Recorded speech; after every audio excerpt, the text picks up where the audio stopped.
Selamat datang kembali di Azam SBS Channel. Pada kesempatan hari ini kita akan belajar tentang perbedaan antara who dan whom serta penggunaannya di dalam kalimat. Who dalam hal ini di sini merupakan sesuatu yang berhubungan dengan subjek atau orang yang melakukan suatu pekerjaan. Jadi who ini digunakan untuk sesuatu yang berhubungan dengan subjek atau orang yang melakukan suatu pekerjaan.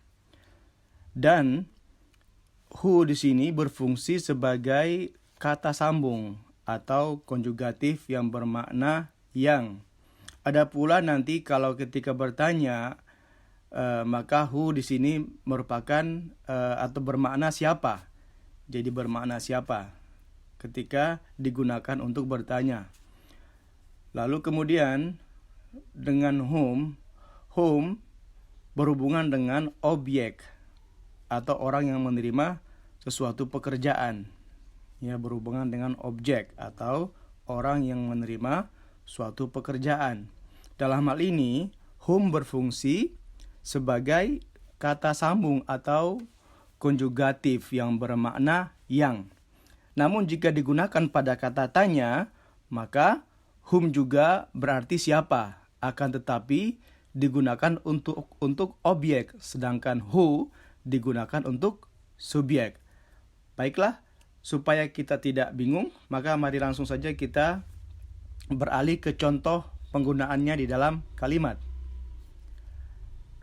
Contohnya adalah the man who stands in the corner is my best friend. Lelaki yang berdiri di pojok adalah teman baik saya. Nah, di sini who di sini berkaitan dengan lelaki itu. Jadi who di sini berkaitan dengan lelaki itu. Di sini who bermakna yang. Jadi kalau kita terjemahkan, laki-laki yang berdiri di pojok itu adalah teman baik saya. Ya, laki-laki yang berdiri di pojok itu adalah teman baik saya. Jadi di sini who berfungsi sebagai konjugatif, ya, atau kata sambung. Konjugatif atau kata sambung yang menerangkan laki-laki itu. Jadi kita memakai who karena di sini lelaki itu sebagai subjek, ya, sebagai subjek. The man who stands in the corner is my best friend. Jadi lelaki yang berdiri. Karena laki-laki ini adalah yang melakukan suatu pekerjaan, yaitu berdiri. Nah, contoh berikutnya, the girl whom I love the most has just moved to London. The girl whom I love the most has just moved to London. Gadis itu yang saya sangat cintai telah pindah ke London. Ya, gadis itu yang saya sangat cintai telah pindah ke London. Di sini whom itu merujuk kepada perempuan itu atau the girl. Jadi whom di sini menerangkan tentang perempuan itu. Dan perempuan ini adalah dalam hal ini sebagai objek. Karena di sini subjeknya adalah saya. Jadi saya mencintai gadis itu. Jadi di sini whom menerangkan objek, ya. Di sini whom menerangkan objek. The girl whom I love. Gadis itu yang saya cintai. Jadi saya di sini merupakan subjek, sedangkan the girl adalah objek. Maka kita memakai whom. Lalu contoh berikutnya, I have a friend who works for Samsung. I have a friend who works for Samsung. Saya memiliki seorang teman yang bekerja. Jadi sini saya memiliki seorang teman, a friend who, yang works, bekerja, for, untuk Samsung, untuk Samsung. Jadi teman saya bekerja di Samsung. Nah, di sini who merujuk kepada a friend. Nah, a friend dia merupakan subjek karena dia yang bekerja. Ya, dia yang bekerja. Jadi dia adalah subjek. Maka di sini kita memakai who karena a friend di sini adalah subjek. Contoh, kalau ketika kita katakan I have a friend who works for Samsung, saya memiliki seorang teman yang bekerja di perusahaan Samsung. Jadi di sini who merujuk kepada friend. Ya, who bermakna yang.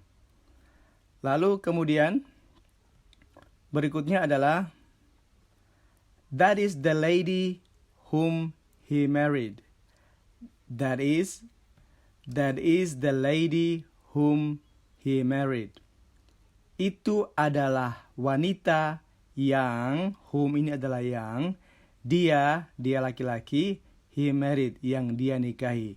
Jadi wanita itu, lady adalah wanita. Wanita itu adalah yang dia nikahi. Jadi di sini lady adalah objek. Karena makanya di sini kita pakai whom. Ya, whom. Whom di sini merujuk kepada lady. Ya, kepada lady tersebut. Dan lady di sini merupakan objek karena dia yang menerima pekerjaan, bukan yang bekerja. Bukan yang melakukan sesuatu. Sedangkan yang melakukan sesuatu adalah dia laki-laki. Karena dia menikahi perempuan ini. Maka di sini lady adalah objek, bukan sebagai subjek. Jadi, that is the lady whom he married. Itu adalah wanita yang, whom di sini adalah yang dia nikahi. Nah, di sini ketika whom itu sebagai konjugatif, ya, atau dia dikatakan dengan relative pronoun, maka di sini berarti yang, bermakna yang. That is the lady whom he married. Itu adalah wanita yang ia nikahi. Kemudian selanjutnya, whom juga digunakan untuk quantifier. Quantifier di sini yaitu pembilang, misalnya seperti most of, some, all, ya, any dan lain sebagainya. Jadi di sini yang dipakai adalah whom. Kita tidak mungkin menggunakan who di sini. Di sini tidak dapat dipakai who. Contohnya, my colleagues, most of whom are from Bandung, work too much. My colleagues, teman atau rekan saya, rekan kerja saya, most of whom. Jadi di sini most of ini merupakan quantifier. Most of di sini merupakan quantifier atau pembilang.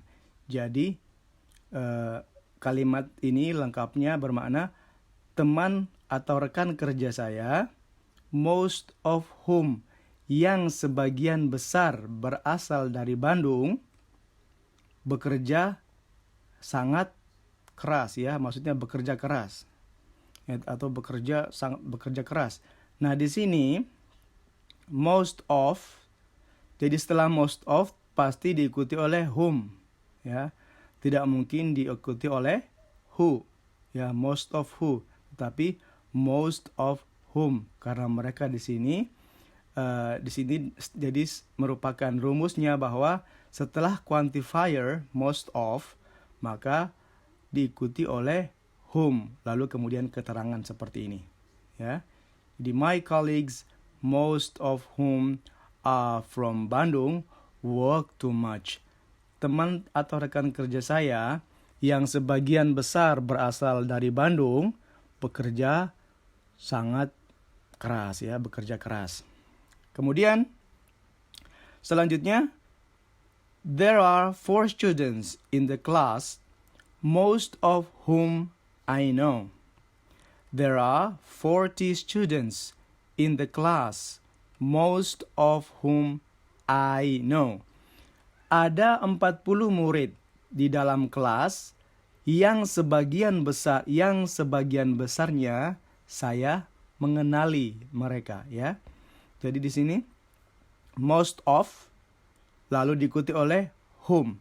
Jadi rumusnya setelah quantifier most of, maka wajib diikuti oleh whom ya, most of whom.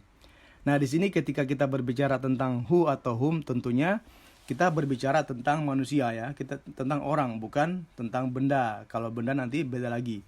Jadi whom dan who di sini sudah barang tentu berhubungan dengan manusia. Siapa atau yang ya. Jadi sini adalah murid-murid merupakan manusia ya. Jadi there are 40 students, ada 40 murid-murid in the class, di dalam kelas, most of whom, sebagian besar dari mereka saya mengenalnya, I know ya, most of whom I know ya, demikian. Lalu berikutnya dalam hal kalimat tanya. Nah, di sini kalimat tanya who di sini sekarang pada kalimat tanya ini who di sini adalah bermakna siapa ya.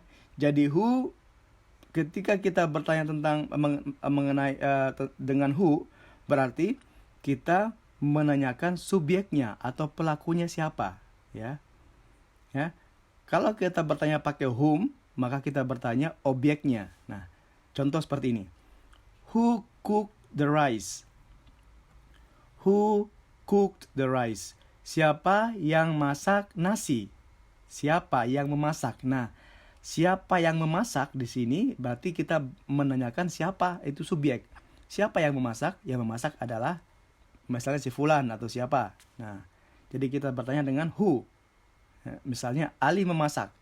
Kita bertanya siapa yang masak nasi? Nah, berarti Ali yang masak nasi. Ali cook the rice. Lalu contoh berikutnya, whom. Whom did you hire? Nah, di sini kita pakai whom. Kenapa kita pakai whom? Karena di sini di sini yang dia bayar. Nah, siapa yang kamu bayar atau yang kamu gaji? Siapa yang kamu gaji atau yang kamu sewa? Nah, di sini kita bertanya tentang objek. Siapa yang kamu gaji? Siapa? Siapa di sini adalah objeknya. Bukan siapa yang menggaji, tapi siapa yang kamu gaji. Jadi ketika kita bertanya kepada seseorang, siapa yang kamu gaji? Maka kita pakai whom did you hire. Bukan who did you hire, tapi whom did you hire. Whom did you hire? Demikian ya. Lalu contoh ketiga. Who came late? Siapa yang datang terlambat? Who came late? Siapa yang datang terlambat? Di sini kita pakai juga who karena di sini kita bertanya tentang subjek. Siapa yang terlambat? Misalnya yang terlambat John. John came late. John datang terlambat. Jadi kita pakai who came late karena berhubungan dengan subjek. Nah, berikutnya contoh yang keempat. Whom did she blame for the case? Nah, di sini kita pakai whom kenapa? Karena di sini kita menanyakan siapa yang dia salahkan. Berarti objek. Jadi yang kita tanyakan adalah objeknya. Siapa yang dia perempuan itu salahkan dalam hal ini, dalam kasus ini. Nah, siapa yang dia salahkan? Nah, berarti kita bertanya siapa dia siapa adalah objek ya, objeknya.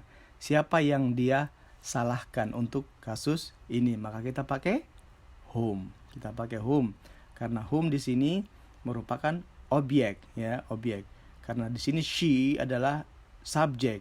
Jadi kita bertanya siapa yang dia salahkan dalam kasus ini.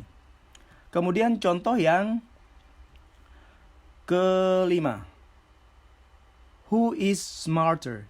Siapa yang lebih cerdas? Nah, dalam hal ini di sini kita bertanya bukan subjek, tapi di sini adalah sesuatu yaitu kita bertanya tentang a certain way. Jadi tentang sesuatu yang yang berbeda, ya.